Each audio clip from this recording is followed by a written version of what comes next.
আমার যুবক বন্ধু ভাই, আমরা মরণকে ভয় করলাম কিন্তু গুনাহ ছাড়তে পারলাম না।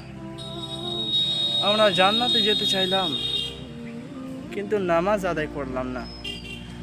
তাহলে আমরা জান্নাতে যাব কি করে আর গুনাহ ছাড়ব কি করে?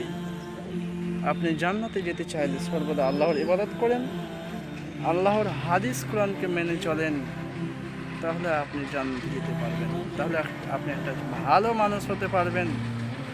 আপনি যদি নেশার দ্রব্য পান করেন, বিড়ি সিগারেট পান করেন, তাহলে আপনি জান্নাতে যাবেন কী করে? আপনি যদি জমি জায়গা নিয়ে কাজ জোর এবং সব কিছু দিয়ে আপনি অহংকার করেন, তাহলে আপনি জান্নাতে যাবেন কী করে?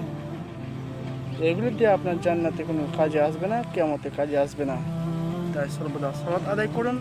সালাতই আপনাকে কিয়ামতে বাঁচাবে, জান্নাতে নিয়ে যাবেন। আর কোরআনকে পড়ার চেষ্টা করুন। সর্বদা কোরআন পড়তে না পারলে অন্তত সূরা ইখলাস